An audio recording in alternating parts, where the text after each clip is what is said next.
बहुत सुंदर गीत गाइले उज्जवलता भौणी। जीवनदाता जीशु, यस, से आम पाई जीवन देइचंती, कारण से आमको प्रेम करिचंती। से आम पाई जीवन देइचंती। मने रखिबा प्रिय माने, आमे तो मने रखिचु।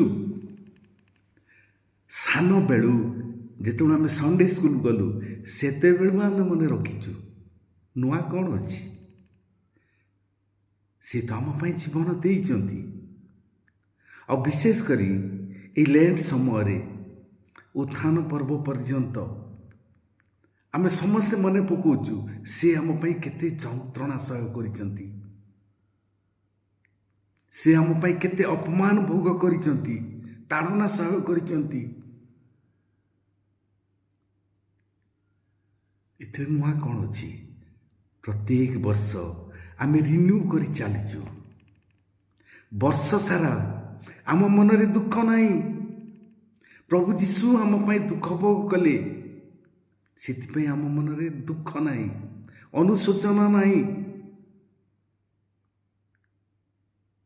जितेबले दुख भोग समय आसे सेतेबले समस्त आखिर लुह झरे।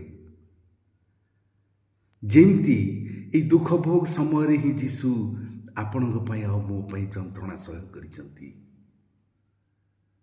जेमती एही समय ही से ताड़ना पाइले, क्रूसरे निजर शरीर को समर्पण करदेले। निजर शरीर से पवित्र रक्त सबू से अजाड़ी देले। केवल यही समय जेमती प्रिय माने,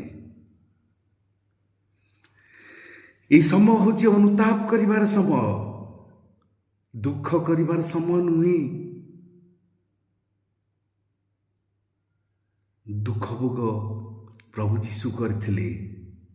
आ से जो दुख भोग करथिले, से दुख भोग को तांकर से कष्ट को मने पकेबार समय, दुख करिवार समय नुहे।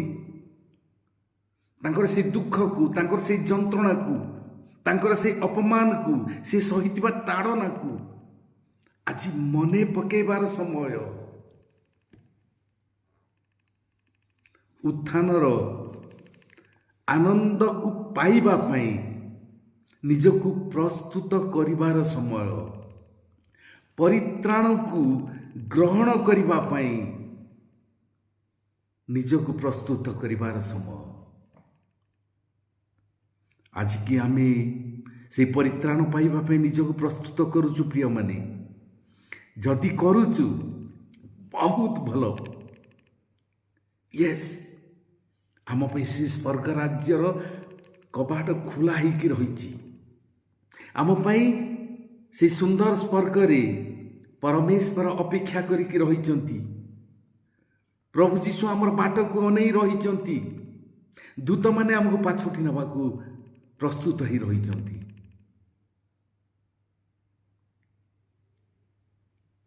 आमे अनुताप करूचु कि से उत्थानर जो रिजल्ट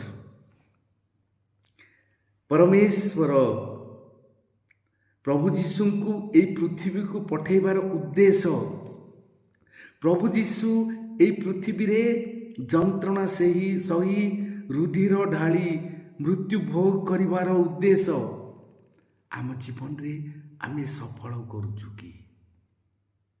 जदि आमे सफल करूचु, आम पाई स्वर्ग पक्का अटे। हालेलुया। और आमे समस्ते जाई से सुंदर स्वर्ग रे गोटे दिन मिलित हवा, जोठी पितांकर दक्षिण पार्श्वरे आमर त्राणकर्ता प्रभु जीशु ख्रीष्ट, आमर बड़ भाई प्रभु जीशु ख्रीष्ट से उपवेशन करिथिबे। से सुंदर स्वर्ग रे आमे समस्ते मिलित हवा। कि आनंदर विषय। अनुताप करवा। आसतु ध्यान पाई आमे अल्प समय पढ़ा जोएल भविष्यत वक्ता पुस्तक 2 पर्व 12 और 13 पद। ତଥାପି ସଦାପ୍ରଭୁ ଏବେ ହିଁ ତୁମ୍ଭେମାନେ ଉପବାସ ରୋଦନ ଓ ବିଳାପ କରି ଆପଣ ମାନଙ୍କର ସର୍ବାନ୍ତକରଣ ସହିତ ଆମ୍ଭ ନିକଟକୁ ଫେରି ଆସ। ପୁଣି ଆପଣ ଆପଣ ବସ୍ତ୍ର ନ ଚିରି ଅନ୍ତକରଣ ଚିର ଓ ସଦାପ୍ରଭୁ ଆପଣ ମାନଙ୍କର ପରମେଶ୍ୱରଙ୍କ ନିକଟକୁ ଫେରି ଆସ, କାରଣ ସେ କୃପାମୟ ଓ ସ୍ନେହଶୀଳ, କ୍ରୋଧରେ ଧୀର ଓ ଦୟାରେ ପରିପୂର୍ଣ୍ଣ, ଆଉ ସେ ଅମଙ୍ଗଳ କରି କ୍ଷାନ୍ତ ହୁଅନ୍ତି। ହାଲେଲୁୟା। ବସ୍ତ୍ର ନୁହେଁ, ଅନ୍ତଃକରଣକୁ ଚିରିବା, ଆମର ମନକୁ ଫେରେଇବା। ଯେଉଁ ପଥରେ ଆମେ ଯାଉଛୁ ସେ ପଥରୁ ଆମେ ଫେରିବା, ଯୀଶୁଙ୍କର ଅନୁଗମନ କରିବାକୁ ଆରମ୍ଭ କରିବା। ଏହା ତ ସେ ଚାହାନ୍ତି ପ୍ରିୟମାନେ। ଆମେ ଆମ ଜୀବନରେ ତାଙ୍କର ଉଦ୍ଦେଶ୍ୟ ପୂରଣ କରିବା। ଏହା ହିଁ ଈଶ୍ୱରଙ୍କର ଆମ ଜୀବନରେ ଉଦ୍ଦେଶ୍ୟ ଅଟେ। ଆମକୁ ସେ ନିଜର ସାଦୃଶ୍ୟରେ କାହିଁକି ଗଢ଼ିଛନ୍ତି? କେବଳ ଏତିକି ପାଇଁ ଯେ ଆମେ ତାଙ୍କ ପରି ଏହି ପୃଥିବୀରେ ବଞ୍ଚିବା। ସେ ଯେପରି ପୃଥିବୀ ସ୍ୱର୍ଗରେ, ଆମେ ଏହି ପୃଥିବୀରେ ଠିକ୍ ସେହିପରି ରହିବା। ସେ ସ୍ୱର୍ଗରେ କର୍ତ୍ତୃତ୍ୱ କରନ୍ତି, ଆଉ ତାଙ୍କର ପୁତ୍ର ଆଉ କନ୍ୟା ଯେ ଆମେମାନେ ଏହି ପୃଥିବୀରେ ଆମେ କର୍ତ୍ତୃତ୍ୱ କରିବା। ଆଦି ପୁସ୍ତକରେ ଏ ବିଷୟ ଲେଖାଯାଏ, ପ୍ରତ୍ୟେକ ସୃଷ୍ଟ ବସ୍ତୁ ଉପରେ କର୍ତ୍ତୃତ୍ୱ କରିବାର ଅଧିକାର ସେ ଆପଣଙ୍କୁ ଦେଇଛନ୍ତି ପ୍ରିୟମାନେ, ମୋତେ ଦେଇଛନ୍ତି। ହାଲେଲୁୟା। ଆମର ନିଜ କ୍ରିୟାରେ ଯେଉଁ କାର୍ଯ୍ୟ ଆମେ କରୁଛୁ, ଆମର ନିଜର ଚିନ୍ତାରେ, ନିଜର ଆଚରଣରେ ଯେଉଁ ଦୁଃଖ ଆମେ ପ୍ରଭୁ ଯୀଶୁଙ୍କୁ ଦେଇଛୁ, ଯେଉଁ ଦୁଃଖ ଆମେ ପରମେଶ୍ୱରଙ୍କୁ ଦେଇଛୁ, ସେଥି ସକାଶେ ଅନୁତାପ କରିବାର ସମୟ ଏଇଟା। ଦୁଃଖ କରିବାର ସମୟ ନୁହେଁ ପ୍ରିୟମାନେ। ପ୍ରଭୁ ଯୀଶୁ ଖ୍ରୀଷ୍ଟ ତ ଗୋଟେ ଶରୀର ପାଇଥିଲେ এই ପୃଥିବୀରେ ଆସି ରହିବା ପାଇଁ। ଆପଣ ବି ଗୋଟେ ଶରୀର ପାଇଛନ୍ତି এই ପୃଥିବୀରେ ଆସି ବାସ କରିବା ପାଇଁ। এই ପୃଥିବୀରେ ଯେଉଁ ଯନ୍ତ୍ରଣା ଆମେ ପାଉଛୁ ଶରୀରରେ, ୟେସ୍ ପ୍ରିୟମାନେ, ଏ ପୃଥିବୀରେ ରହଣି ସମୟରେ ପ୍ରଭୁ ଯୀଶୁ ଯେଉଁ ଯନ୍ତ୍ରଣା ପାଇଥିଲେ, ମୁଖ୍ୟ ବିଷୟ ନୁହେଁ। ମୁଖ୍ୟ ବିଷୟ ହେଉଛି ତାଙ୍କର ଯନ୍ତ୍ରଣା ଭୋଗ କରିବା ଦ୍ୱାରା ଆପଣ ଉଦ୍ଧାର ପାଇଛନ୍ତି, ମୁଁ ଉଦ୍ଧାର ପାଇଛି। ଏ ବିଷୟ ମନେ ରଖିବା, ଦୁଃଖ କରିବା ନାହିଁ। ଲୁକ 23:28 ପଦରେ କ'ଣ ଲେଖାଯାଏ? କିନ୍ତୁ ଯୀଶୁ ସେମାନଙ୍କ ଆଡ଼କୁ ବୁଲି ପଡ଼ି କହିଲେ, ଗୋ ଜେରୁସାଲେମର କନ୍ୟାମାନେ, ମୋ ନିମନ୍ତେ ରୋଦନ କର ନାହିଁ। ପ୍ରଭୁ ଯୀଶୁ କୁହନ୍ତି, ମୋ ସକାଶେ ରୋଦନ କର ନାହିଁ, ବରଂ ଆପଣା ଆପଣା ନିମନ୍ତେ ରୋଦନ କର। ଆପଣା ଆପଣା ସନ୍ତାନମାନଙ୍କ ନିମନ୍ତେ ରୋଦନ କର। ୟେସ୍ ପ୍ରିୟମାନେ, ଆଜି ଆମେ କାନ୍ଦୁଛୁ ଯେତେବେଳେ ସେର୍ମନ ହେଉଛି ପ୍ରଭୁ ଯୀଶୁଙ୍କର ଦୁଃଖ ଭୋଗ କରିବାର, ସେତେବେଳେ ଆମ ଆଖିରେ ଲୁହ ଆସୁଯାଉଛି, ଆମର ହୃଦୟ ବିଦୀର୍ଣ୍ଣ ହେଇଯାଉଛି ଅଳ୍ପ ସମୟ ପାଇଁ। ଅଳ୍ପ ସମୟ ପାଇଁ କହିବାର ଉଦ୍ଦେଶ୍ୟ, ଚର୍ଚ୍ଚରୁ ବାହାରିଲା ପରେ ଆମର ଆଉ ହୃଦୟ ବିଦୀର୍ଣ୍ଣ ହେଉନାହିଁ, ଆମ ଆଖିରୁ ଲୁହ ବାହାରୁନାହିଁ। ମୁଁ ସମସ୍ତଙ୍କ କଥା କହୁନାହିଁ, କିନ୍ତୁ ଅଧିକାଂଶଙ୍କର କଥା କହୁଛି। ଯେତେବେଳେ ଯୀଶୁଙ୍କର ଦୁଃଖ ଭୋଗ ଶୁଣୁଛୁ, ସେତେବେଳେ ବି ଆମକୁ ଦୁଃଖ ଲାଗୁଛି। ସେମାନେ ଯୀଶୁଙ୍କୁ କ୍ରୁଶରେ କେତେ ଯନ୍ତ୍ରଣା ଦେଲେ, ସେଇଥିପାଇଁ ମୋତେ ଦୁଃଖ ଲାଗୁଛି। କିନ୍ତୁ ମୁଁ ଯେଉଁ ଯନ୍ତ୍ରଣା ତାଙ୍କୁ ଦେଉଛି ମୋର ଆଚରଣ ଦ୍ୱାରା, ମୋର ବ୍ୟବହାର ଦ୍ୱାରା, ମୋର କଥାଭାଷା ଦ୍ୱାରା, ମୋର ଚିନ୍ତାଧାରା ଦ୍ୱାରା, ତା ପାଇଁ ମୁଁ ଦୁଃଖ କରୁନାହିଁ, ତା ପାଇଁ ଅନୁଶୋଚନା କରୁନାହିଁ।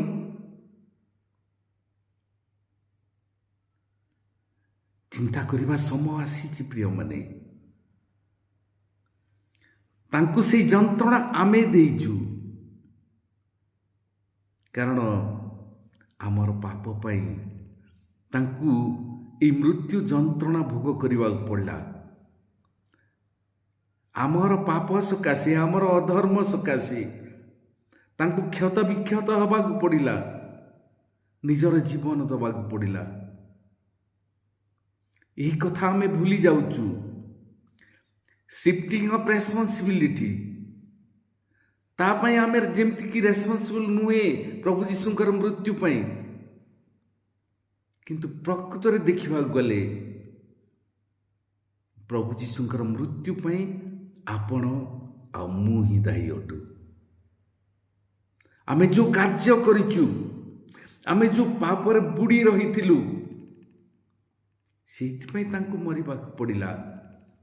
ଏଇଟା ଆମେ ଭୁଲି ଯାଉଛୁ, ନିନ୍ଦା ଅନ୍ୟକୁ କରୁଛୁ। ୟେସ୍ ପ୍ରିୟମାନେ, ଚିନ୍ତା କରିବା, ଦୁଃଖ କାହିଁକି କରିବା? ଗୋଟେ କଥା ମନେ ପକାନ୍ତୁ, ଯେଉଁଦିନ ଆପଣ ଏହି ପୃଥିବୀକୁ ଆସିଲେ, ଯେଉଁଦିନ ଆପଣ ଜନ୍ମ ନେଲେ, ସେଦିନ ଆପଣଙ୍କର ମାଙ୍କର ଅବସ୍ଥା କଥା ଟିକେ ଚିନ୍ତା କରନ୍ତୁ। ସେ କେତେ କଷ୍ଟ ପାଇଥିବେ, କେତେ ଯନ୍ତ୍ରଣା ସହ୍ୟ କରିଥିବେ। ତାଙ୍କ ସହିତ ପରିବାରର ସମସ୍ତେ କ'ଣ ହବ? ସେଫ୍ ଡେଲିଭରି ହେବ ତ? ବହୁତ କଷ୍ଟରେ ଥିବେ, ଚିନ୍ତାରେ ଥିବେ। କିନ୍ତୁ ଯେତେବେଳେ ଖବର ଆସିଲା ଯେ ଆପଣ ଜନ୍ମ ନେଇଛନ୍ତି ଏ ପୃଥିବୀରେ, ସେତେବେଳକୁ ଆପଣଙ୍କର ବାପାଙ୍କ ମନରେ, ଆପଣଙ୍କ ପରିବାରର ସମସ୍ତଙ୍କ ମନରେ ସେଇ ଦୁଃଖ ଥିଲା କି ଯେଉଁ ଦୁଃଖ ଆପଣଙ୍କର ମା ଅନୁଭବ କରିଥିଲେ? ଛୁଆ ଜନ୍ମ ହେଲା ପରେ ଯେଉଁ ମା ମାନେ ଏଇ ସ୍ଥାନରେ ଅଛନ୍ତି, ଟିକେ ଚିନ୍ତା କରନ୍ତୁ। ଡେଲିଭରି ସମୟର ସେଇ ଯନ୍ତ୍ରଣାକୁ ମନେ ପକାନ୍ତୁ। କେତେ ଯେ କଷ୍ଟ ପାଇଛନ୍ତି ଆପଣମାନେ।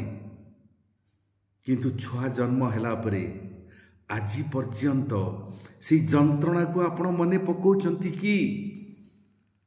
ନାଇଁ ପ୍ରିୟମାନେ, ସେଇ ଦିନକୁ ବରଂ ଗୋଟେ ଖୁସିର ଦିନ ବୋଲି ପାଳନ କରୁଛୁ ଆମେ। ଜନ୍ମଦିନ, ଆମ ପୁଅର ଜନ୍ମଦିନ, ଆମ ଝିଅର ଜନ୍ମଦିନ। ମା ଭୁଲିଯାଏ ସେ ଦୁଃଖକୁ, ବାପା ଭୁଲିଯାଏ ସେଇ କଷ୍ଟକୁ, ଭାଇ ଭଉଣୀ ଭୁଲି ଯାଆନ୍ତି, ପରିବାରର ସମସ୍ତେ ସେଇ ଯନ୍ତ୍ରଣାକୁ ଭୁଲି ଯାଆନ୍ତି। ଆଉ ସେଇ ଦିନକୁ ଆନନ୍ଦର ସହିତ ପ୍ରତ୍ୟେକ ବର୍ଷ ପାଳନ କରନ୍ତି। କାରଣ ଆମେ ଭାବୁଛୁ ଯେ ଏଇ ଛୁଆ ଆମର, ଏଇ ପୁଅ ଆମର ନିଜର, ଏଇ ଝିଅ ଆମ ନିଜର। ଆଉ ପ୍ରଭୁ ଯୀଶୁ, ଟିକେ ଚିନ୍ତା କରିବା। ପ୍ରଭୁ ଯୀଶୁ କଷ୍ଟ ପାଇଲେ, କିନ୍ତୁ ସେ କଷ୍ଟ ପାଇଥିବା ଯୋଗୁଁ, ସେ ନିଜର ପବିତ୍ର ରକ୍ତ ଢାଳିଥିବା ଯୋଗୁଁ ଆପଣ ଉଦ୍ଧାର ପାଇଲେ, ମୁଁ ପରିତ୍ରାଣ ପାଇଲି। ସେଇଥିପାଇଁ ଆମେ ଦୁଃଖ କରିବା କି? ସେଇ ଯନ୍ତ୍ରଣାକୁ ଆମେ ମନେ ପକେଇବା କି? ସେଇ ଯନ୍ତ୍ରଣାକୁ ନୁହେଁ ପ୍ରିୟମାନେ, ଯେଉଁ ପରିତ୍ରାଣ ଆମେ ପାଇଛୁ ସେଇଥିପାଇଁ ବରଂ ଖୁସି ହେବା।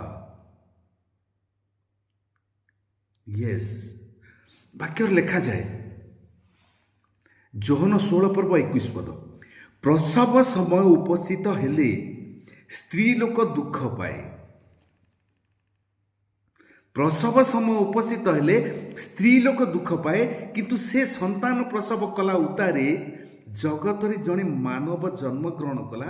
ଏହି ଆନନ୍ଦ ଯୋଗୁଁ ଆଉ କଷ୍ଟ ସ୍ମରଣ ହିଁ କରେ ନାହିଁ। ୟେସ୍ ପ୍ରିୟମାନେ, ସେ କଷ୍ଟକୁ ଆମକୁ ଭୁଲିବାକୁ ପଡ଼ିବ। ପ୍ରଭୁ ଯୀଶୁ ଯେଉଁ କଷ୍ଟ ପାଇଥିଲେ, ତାଙ୍କର ପ୍ରେମକୁ ମନେ ପକେଇବା। ସେ ଆମକୁ ପ୍ରେମ କରିଥିବାରୁ ଆମେ ଆଜି ଅନନ୍ତ ଜୀବନର ଅଧିକାରୀ ହେଇପାରିଛୁ। ଆମେ ପରିତ୍ରାଣ ପାଇବାକୁ ଯୋଗ୍ୟ ହେଇସାରିଛୁ। ମନେ ପକେଇବା, ଦୁଃଖ ନାହିଁ ପ୍ରିୟମାନେ। ଆନନ୍ଦ କରିବା। ଯଦି ଦୁଃଖର ଦିନ ହେଇଥାନ୍ତା ତାହେଲେ ଯେଉଁଦିନ ପ୍ରଭୁ ଯୀଶୁ ମୃତ୍ୟୁବରଣ କଲେ ସେଇ ଦିନକୁ ଗୁଡ୍ ଫ୍ରାଇଡେ ନାହିଁ, bed Friday or black Friday ବୋଲି କୁହାଯାଇଥାନ୍ତା। ଆମେ କହୁଛୁ ଶୁଭ ଶୁକ୍ରବାର, କାରଣ ସେଇଦିନ ଆମର ଶୁଭ ଉପସ୍ଥିତ ହେଲା, ସେଇଦିନ ଆମର ପରିତ୍ରାଣ ଉପସ୍ଥିତ ହେଲା, ସେଇଦିନ ଅନନ୍ତ ଜୀବନ ପାଇବାକୁ ଆମେ ଯୋଗ୍ୟ ହେଲୁ। ୟେସ୍, ଖ୍ରୀଷ୍ଟଙ୍କ ମୃତ୍ୟୁ ଆମ ସକାଶେ ମଙ୍ଗଳର ଅଟେ। ରୋମିଓ 5:8 କ'ଣ ଲେଖାଯାଏ? କିନ୍ତୁ ଆମେମାନେ ପାପୀ ଥିବା ସମୟରେ ସୁଦ୍ଧା ଖ୍ରୀଷ୍ଟ ଯେ ଆମମାନଙ୍କ ନିମନ୍ତେ ମୃତ୍ୟୁ ଭୋଗ କଲେ, ସେଥିରେ ଈଶ୍ୱର ଆମମାନଙ୍କ ପ୍ରତି ଆପଣା ପ୍ରେମ ସପ୍ରମାଣ କରୁଅଛନ୍ତି। ପରମେଶ୍ୱର ଆମ ପ୍ରତି ପ୍ରେମ ପ୍ରକାଶ କରୁଛନ୍ତି, ଆଉ ତାଙ୍କର ପ୍ରେମକୁ ସେ ପ୍ରମାଣ କରୁଛନ୍ତି ଯୀଶୁ ଖ୍ରୀଷ୍ଟଙ୍କର ମୃତ୍ୟୁ ଦ୍ୱାରା। ଯୀଶୁ ଖ୍ରୀଷ୍ଟଙ୍କୁ ଏଇ ପୃଥିବୀକୁ ପଠେଇବା ଦ୍ୱାରା। ଆମେ ଏଇଥିପାଇଁ କାନ୍ଦିବା କି ଯେ ଆମେ ପରିତ୍ରାଣ ପାଇଛୁ? ଆମେ ଏଇଥିପାଇଁ କାନ୍ଦିବା କି ଯେ ଆମେ ପରମେଶ୍ୱରଙ୍କ ପ୍ରେମକୁ ପୁଣି ଥରେ ଲାଭ କରିଛୁ? ୟେସ୍ ପ୍ରିୟମାନେ, ଭଲକି ଚିନ୍ତା କରିବା, କାନ୍ଦିବା, କିନ୍ତୁ ଯୀଶୁଙ୍କର ଦୁଃଖ ଭୋଗ ପାଇଁ ନାହିଁ। କାନ୍ଦିବା ଏଇଥିପାଇଁ ଯେ ତାଙ୍କର ସେଇ ଅନନ୍ତ ପ୍ରେମର ପ୍ରତିଦାନ ଆମେ ଦେଉନାହୁଁ। ତାଙ୍କୁ ଆମେ ଆଜି ପର୍ଯ୍ୟନ୍ତ ପ୍ରତାରଣା କରି ଆସିଛୁ, ସେଇଥିପାଇଁ କାନ୍ଦିବା। ଆଜି ବି ଆମେ ତାଙ୍କ ମନରେ ଦୁଃଖ ଦେଇ ଚାଲିଛୁ, ଆଜି ବି ଆମେ ତାଙ୍କୁ କ୍ରୁଶରେ ଚଢ଼େଇ ଚାଲିଛୁ। ଏଇଥିପାଇଁ କାନ୍ଦିବା, ଆମର ଆଚରଣ ପାଇଁ, ଆମର ବ୍ୟବହାର ପାଇଁ, ଆଉ ସେଥିପାଇଁ ଅନୁତାପ କରିବା। ପ୍ରଥମ ଜୋହନ 4 ତାର 11-13 କ'ଣ ଲେଖାଯାଏ? ପ୍ରଥମ ଜୋହନ 4 ତାର 10 ଟିକେ ପଢ଼ିଦେବା। ଆମେମାନେ ଯେ ଈଶ୍ୱରଙ୍କୁ ପ୍ରେମ କଲୁ ତାହା ନୁହେଁ, ମାତ୍ର ସେ ଆମମାନଙ୍କୁ ପ୍ରେମ କଲେ, ପୁଣି ଆପଣା ପୁତ୍ରଙ୍କୁ ଆମମାନଙ୍କ ପାପର ପ୍ରାୟଶ୍ଚିତ ସ୍ୱରୂପ କରି ପଠେଇଲେ। ଏଥିରେ ତ ପ୍ରେମ ପ୍ରକାଶ ପାଏ। ଏଥିରୁ ତ ଆମେ ଜାଣିପାରୁଛୁ ସେ ନିଜର ଏକମାତ୍ର ପୁତ୍ରଙ୍କୁ ଆମକୁ ଉଦ୍ଧାର କରିବାକୁ ପଠେଇଲେ। ଏଇଟା ହେଉଛି ତାଙ୍କ ପ୍ରେମର ପ୍ରମାଣ। ପ୍ରିୟମାନେ, ଆମେ ଏ ଲେଟ୍ ସମୟରେ କେତେଜଣ ଆମିଷ ଛାଡ଼ି ଦେଉଛୁ, କେତେଜଣ ଦାଢ଼ି କାଟିବା, ବାଳ କାଟିବା ଛାଡ଼ି ଦେଉଛୁ, ଖାଲି ଦିଖାବା, ଅନ୍ୟକୁ ଦେଖେଇବା ପାଇଁ। ଆମେ ଅନ୍ୟକୁ ତ ପ୍ରତାରଣା କରୁନୁ, ନିଜକୁ ପ୍ରତାରଣା କରୁଛୁ। ୟେସ୍, ଏଇଟା ଦୁଃଖ କରିବାର ସମୟ, ଆନନ୍ଦକୁ ଉପଭୋଗ କରିବାର ସମୟ। ଦୁଃଖ କରିବାର ସମୟ ଏଥିପାଇଁ ଯେ ଆମର ଆଚରଣ ପାଇଁ ଅନୁତାପ କରି ଆମେ ଦୁଃଖ କରିବା। ଖୁସି ଏଇଥିପାଇଁ ଆମେ ଅନନ୍ତ ଜୀବନର ଅଧିକାରୀ ହେଇଛୁ, ସେଥିପାଇଁ ଆମେ ଆନନ୍ଦ କରିବା। ଆମେ ତାଙ୍କର ସେ ଅନନ୍ତ ପ୍ରେମର ଏ ଯାଏ କିଛି ପ୍ରତିଦାନ ଦେଇନାହୁଁ ପ୍ରିୟମାନେ। ଏଥିପାଇଁ ଆମେ ତାଙ୍କ ମନରେ ଦୁଃଖ ଦେଇଛୁ, ତାଙ୍କର ଅବଜ୍ଞା କରିଛୁ ଆଜି ପର୍ଯ୍ୟନ୍ତ।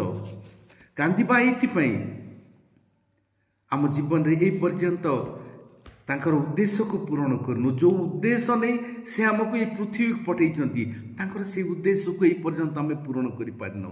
ସେଇଥିପାଇଁ କାନ୍ଦିବା। କାନ୍ଦିବା ଏଇଥିପାଇଁ ଯେ ମୁଁ ପାପ କରିଥିବାରୁ ସେ ଶାସ୍ତି ପାଇଲେ। ଏହା ଜାଣି ସୁଦ୍ଧା ଆଜି ପର୍ଯ୍ୟନ୍ତ ମୁଁ ପାପ ଛାଡ଼ି ନାହିଁ। ଜିସାୟ 53 ତାର 3 ଆଉ 4 ଟିକେ ଦେଖିବା। ସେ ଅବଜ୍ଞାତ ଓ ମନୁଷ୍ୟର ତ୍ୟକ୍ତ, ଦୁଃଖୀ ଲୋକ ଓ ଶୋକ ପରିଚିତ, ପୁଣି ମନୁଷ୍ୟମାନେ ଯାହାଠାରୁ ମୁଖ ଆଚ୍ଛାଦନ କରନ୍ତି, ଏପରି ଲୋକ ତୁଲ୍ୟ ସେ ଅବଜ୍ଞାତ ହେଲେ, ଆଉ ଆମେମାନେ ତାହାଙ୍କୁ ମାନ୍ୟ କଲୁ ନାହିଁ। ସେ ଆମ ପାଇଁ ଦୁଃଖ ପାଇଲେ, ଅବଜ୍ଞାତ ହେଲେ, କିନ୍ତୁ ଆମେ ତାଙ୍କୁ ମାନ୍ୟ କଲୁ ନାହିଁ। ସେତେବେଳେ ବି ନାହିଁ, ଆଉ ଆଜି ପର୍ଯ୍ୟନ୍ତ ବି ଆମେ ତାଙ୍କୁ ମାନ୍ୟ କରୁନାହିଁ। ୟେସ୍ ପ୍ରିୟମାନେ, ନିଶ୍ଚୟ ସେ ଆମମାନଙ୍କର ଯାତନା ସବୁ ଧାରଣ କରିଛନ୍ତି ଓ ଆମମାନଙ୍କର ବ୍ୟଥା ସବୁ ବହି ଅଛନ୍ତି, ତଥାପି ଆମେମାନେ ତାହାଙ୍କୁ ଆହତ ଓ ପରମେଶ୍ୱରଙ୍କ ଦ୍ୱାରା ପ୍ରହାରିତ ଓ ଦୁଃଖଗ୍ରସ୍ତ ବୋଲି ମଣିଲୁ। ପରମେଶ୍ୱର ତାଙ୍କ ଜୀବନରେ ଦୁଃଖ ଦେଲେ, ପରମେଶ୍ୱର ତାଙ୍କୁ ଆହତ କଲେ, ପରମେଶ୍ୱର ତାଙ୍କୁ ପ୍ରହାର କଲେ ବୋଲି ଆଜି ପର୍ଯ୍ୟନ୍ତ ଆମେ ଭାବିଲୁ। ଆମ ପାଇଁ ସେ ଯାତନା ସହ୍ୟ କଲେ। ଆଜି ବି ଯେତେବେଳେ ମୁଁ ଆଉ ଆପଣମାନେ ସେହି କାର୍ଯ୍ୟ କରୁଛୁ ଯେଉଁ କାର୍ଯ୍ୟ ଦ୍ୱାରା ତାଙ୍କ ମନରେ ଦୁଃଖ ହେଉଛି, ଆଜି ବି ଆମେ ତାଙ୍କ ମନରେ କଷ୍ଟ ଦେଉଛୁ, ଆଜି ବି ତାଙ୍କ ମନରେ ଆମେ ଯନ୍ତ୍ରଣା ଦେଉଛୁ, ଆଜି ବି ଆମେ ତାଙ୍କୁ ଅପମାନିତ କରୁଛୁ। ଏଇ କଥା ଭୁଲିଯିବା ନାହିଁ। ଶୈତାନ ପରମେଶ୍ୱରଙ୍କୁ ଆମର କାର୍ଯ୍ୟ ଯୋଗୁଁ ଅପମାନିତ କରୁଛି। ସେ କହୁଛି, ତମେ କହୁଥିଲ ବୀରେନ୍ଦ୍ର ତୁମର ପୁତ୍ର ଅଟେ, କିନ୍ତୁ ଦେଖ ସେ କ'ଣ କରୁଛି। ଯେତେବେଳେ ସେ ଆମର କାର୍ଯ୍ୟକୁ ପରମେଶ୍ୱରଙ୍କ ଆଗରେ ଉପସ୍ଥାପନା କରୁଛି, ଯେଉଁ କାର୍ଯ୍ୟ ଦ୍ୱାରା ପ୍ରଭୁ ଅପମାନିତ ହେଉଛନ୍ତି, ଚିନ୍ତା କରନ୍ତୁ ଥରେ ପ୍ରିୟମାନେ, ପରମେଶ୍ୱରଙ୍କର ମନର ଅବସ୍ଥା ସେତେବେଳେ ଚିନ୍ତା କରନ୍ତୁ। ସେ କେତେ ପ୍ରେମ କଲେ ଯେ ଏକମାତ୍ର ପୁତ୍ରଙ୍କୁ ଆପଣଙ୍କର ଆଉ ମୋର ଉଦ୍ଧାର ପାଇଁ ପୃଥିବୀକୁ ପଠାଇଲେ। ଆଉ ଆଜି ବି ପ୍ରଭୁ ଯୀଶୁଙ୍କୁ ପଠାଇଥିବାର ଉଦ୍ଦେଶ୍ୟ, ଆପଣଙ୍କୁ ଏହି ପୃଥିବୀକୁ ପଠାଇଥିବାର ଉଦ୍ଦେଶ୍ୟକୁ ଆମେ ପୂରଣ ନ କରି ବାରମ୍ବାର ବାରମ୍ବାର ତାଙ୍କୁ ଦୁଃଖ ଦେଇ ଆସୁଛୁ। ସେଇଥିପାଇଁ ଆମେ କାନ୍ଦିବା, ଅନୁତାପ କରିବାର ସମୟ ଏହା ପ୍ରିୟମାନେ। ଆମର ଆଚରଣକୁ ବଦଳେଇବାର ସମୟ, ଆଉ ଥରେ ଫେରି ଆସିବାର ସମୟ, ଯୀଶୁଙ୍କର ଅନୁଗମନ କରିବା ପାଇଁ ପ୍ରତିଜ୍ଞାବଦ୍ଧ ହେବାର ସମୟ, ଯୀଶୁଙ୍କର କ୍ରୁଶର ମୃତ୍ୟୁ ଭୋଗକୁ ମନେ ପକାଇ ଖାଲି ଆଖିରୁ ଲୁହ ଢାଳିବାର ସମୟ ନୁହେଁ। କେତେ ଦିନ ଆଉ ପ୍ରତାରଣା କରି ଚାଲିବା? ସେ ଆମର ଏଇ ଶରୀର ଆଉ ଏଇ ମୁଖମଣ୍ଡଳ ଯାହାକି ଲୋକଙ୍କୁ ଦେଖାଯାଏ ଚର୍ମର ଆଖିରେ, ତାକୁ ଦେଖନ୍ତି ନାହିଁ ପ୍ରିୟମାନେ। ପ୍ରକୃତିରେ ଆମର ହୃଦୟ କାନ୍ଦୁଛି କି? ଆଉ ସେଥିପାଇଁ ଆମେ ଅନୁତପ୍ତ କି? ଆମେ ତାଙ୍କ ପାଖକୁ ଫେରିଯିବାକୁ ଚାହୁଁଛୁ କି? ଆଉ ଯଦି ହଁ ହୁଏ, ସେ ସର୍ବଦା ପ୍ରସ୍ତୁତ ଅଛନ୍ତି।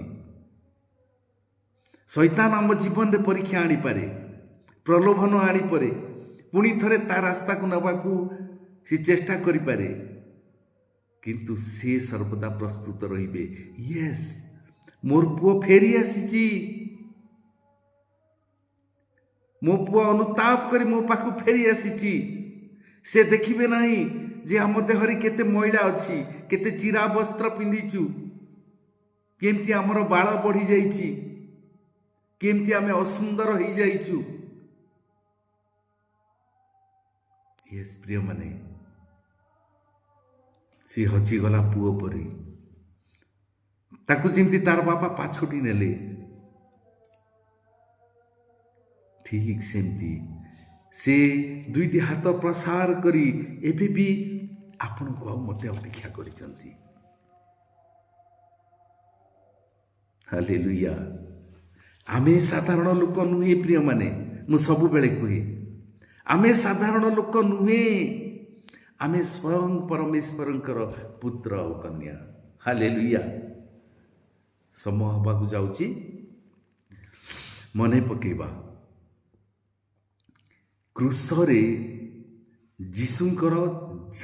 ଯୀଶୁ ଯାତନାରେ ତାଙ୍କର ବିପନ୍ନ ହୋଇଯାଇଥିବା ସେଇ ମୁଖକୁ ଆମେ ମନେ ପକେଇବା। କେତେ ଯନ୍ତ୍ରଣା ସେଇ ମୁଖରେ, କିନ୍ତୁ ସେଇ ଯନ୍ତ୍ରଣାରେ ବି ତାଙ୍କର ଗୋଟେ ଆନନ୍ଦ ଥିଲା। ସେ ଆନନ୍ଦକୁ ଅନୁଭବ କରିବା। ଆନନ୍ଦ ଏହା ଯେ ଏଇ ଯନ୍ତ୍ରଣା ଦ୍ୱାରା ସେ ଆମକୁ ଉଦ୍ଧାର କରିବାକୁ ଯାଉଛନ୍ତି। ହାଲେଲୁୟା। ମା ଯନ୍ତ୍ରଣା ପାଇଥାଏ, କିନ୍ତୁ ସେଥିରେ ବି ତାର ଗୋଟେ ଆନନ୍ଦ ଥାଏ ଯେ ତାର ପୁତ୍ର କିମ୍ବା କନ୍ୟା ବର୍ତ୍ତମାନ এই ପୃଥିବୀକୁ ଆସିବାକୁ ଯାଉଛନ୍ତି। ୟେସ୍ ପ୍ରିୟମାନେ, ତାଙ୍କର ସେଇ ମୁଖର ଯନ୍ତ୍ରଣାକୁ ଆଜି ମନେ ପକେଇବା ଆଉ ସେଇ ଯନ୍ତ୍ରଣାକୁ ଆମେ ଆନନ୍ଦରେ ପରିଣତ କରିଦେବା।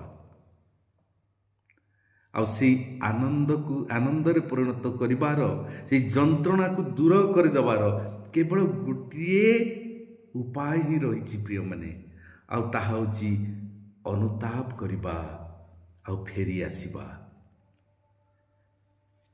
ଲୁକ 15:10 ମୁଁ ତୁମମାନଙ୍କୁ କହୁଅଛି, ସେହି ପ୍ରକାରେ ଯେ ମନ ପରିବର୍ତ୍ତନ କରେ, ଏପରି ଜଣେ ପାପୀ ନିମନ୍ତେ ଈଶ୍ୱରଙ୍କ ଦୂତମାନଙ୍କ ସମ୍ମୁଖରେ ଆନନ୍ଦ ହୁଏ। ହାଲେଲୁୟା। ଈଶ୍ୱରଙ୍କ ଦୂତମାନଙ୍କ ସମ୍ମୁଖରେ କିଏ ଅଛନ୍ତି ପ୍ରିୟମାନେ? ପ୍ରଭୁ ଯୀଶୁ ଖ୍ରୀଷ୍ଟ ଆଉ ପରମେଶ୍ୱର ନିଜେ। ୟେସ୍, ପରମେଶ୍ୱରଙ୍କ ଦୂତମାନଙ୍କ ସମ୍ମୁଖରେ ଥିବା ପରମେଶ୍ୱର ଆଉ ପ୍ରଭୁ ଯୀଶୁ ଖ୍ରୀଷ୍ଟ ଯେତେବେଳେ ଆମେ ମନ ପରିବର୍ତ୍ତନ କରୁ, ସେତେବେଳେ ସେ ଆନନ୍ଦରେ ବିହଳିତ ହୋଇଯାଆନ୍ତି। ତାଙ୍କ ମନରେ ଆନନ୍ଦ ଭରିଦେବାକୁ, ସେଇ ଯନ୍ତ୍ରଣା କ୍ଲିଷ୍ଟ ପ୍ରଭୁ ଯୀଶୁଙ୍କର ମୁଖରେ ଆନନ୍ଦ ଦେବା ପାଇଁ ଆମକୁ ଅନୁତାପ କରିବାକୁ ପଡ଼ିବ ପ୍ରିୟମାନେ। ଆଜି ପ୍ରତିଜ୍ଞା କରିବା, ଆଜି ସ୍ଥିର ନିଶ୍ଚିତ କରିବା, ଆମେ ଫେରିଯିବା ଆମ ବାପାଙ୍କ ପାଖକୁ, ଯାହାଙ୍କ ପାଖରେ ଅଭାବ ନାହିଁ। ଚିନ୍ତା କରିବାର କୌଣସି କାରଣ ନାହିଁ, କାରଣ ସେ ଆମ ପାଇଁ ଚିନ୍ତା କରନ୍ତି। ଖାଦ୍ୟ ସକାଶେ, ବସ୍ତ୍ର ସକାଶେ, ଆମେ ଏହି ପୃଥିବୀରେ ଯାହା ବି ପାଇବାକୁ ଚାହୁଁଛୁ, ସେଥିପାଇଁ ଆମେ ଚିନ୍ତା କରିବାର ଆବଶ୍ୟକ ନାହିଁ। ତାଙ୍କର ସେଇ ଉଦ୍ଦେଶ୍ୟ ଯେ ମୋର ପୁଅ, ମୋର ଝିଅ ମୋ ପାଖକୁ ଫେରି ଆସୁ, ଆମେ ଫେରିଯିବା। ୟେସ୍, ଆଜି ବି ସେ ଅପେକ୍ଷା କରିଛନ୍ତି। ଆଜି ବି ସେ ଅପେକ୍ଷା କରିଛନ୍ତି ପ୍ରିୟମାନେ। ଶତ୍ରୁ ଲାଗି କେହି କେବେ କି କାନ୍ଦିଛି, ଶତ୍ରୁ ଲାଗି କେହି କେବେ କି କାନ୍ଦିଛି, ତା ପାଇଁ ବୁକୁର ରୁଧିର ଢାଳିଛି। ପ୍ରକୃତରେ ତାଙ୍କର ସେଇ ପ୍ରେମକୁ ମନେ ପକେଇବା। କ୍ରୁଶକୁ ସିଏ ବହି ଯାଉଥିଲେ, ଦେହରୁ ରୁଧିର ବାହାରୁଥିଲା, କଣ୍ଟାର ମୁକୁଟ ସିଏ ପିନ୍ଧିଥିଲେ, କଣ୍ଟା ଫୋଡ଼ି ହେଇ କପାଳରୁ ମୁଣ୍ଡରୁ ରକ୍ତ ଝରୁଥିଲା। କ୍ରୁଶରେ ସେ ଦୁଇଟି ହାତ ଆଉ ଦୁଇଟି ପାଦରେ କଣ୍ଟା ବିନ୍ଧା ହୋଇ ରକ୍ତ ଢାଳି ଦେଇଥିଲେ, ଯନ୍ତ୍ରଣା ଭୋଗ କରୁଥିଲେ, କିନ୍ତୁ ସେତେବେଳେ ବି ସେ ଆପଣଙ୍କୁ ପ୍ରେମ କରୁଥିଲେ ପ୍ରିୟମାନେ। ୱାଓ, ମୁଁ ଏଇ କଷ୍ଟ ପାଇବା ଯୋଗୁଁ ମୋର ପୁଅ ଆଜି ଉଦ୍ଧାର ପାଉଛି, ମୋର ଝିଅ ଆଜି ପାପରୁ ଉଦ୍ଧାର ପାଉଛି, ଅନନ୍ତ ଜୀବନ ପାଇବାକୁ ଯାଉଛି, ସେଇ ଖୁସି। ୟେସ୍ ପ୍ରିୟମାନେ, ତାଙ୍କର ସେଇ ଖୁସିକୁ ମନେ ପକେଇବା, ଆଉ ଯେଉଁଥିପାଇଁ ସେ এই ଯନ୍ତ୍ରଣା ଭୋଗ କଲେ, এই ଖୁସି ଅନୁଭବ କରିବା ପାଇଁ, ତାଙ୍କର ସେ ଉଦ୍ଦେଶ୍ୟକୁ ଆମ ଜୀବନରେ ଆମେ ପୂରଣ କରିବା। ପ୍ରଭୁ ଏହି ବାକ୍ୟ ଦେଇ ଆମ ସମସ୍ତଙ୍କୁ ପ୍ରଚୁର ପ୍ରଚୁର ଆଶୀର୍ବାଦ କରନ୍ତୁ। ଆମେନ୍। ଡେରି ସକାଶେ କ୍ଷମା ଚାହୁଁଛି।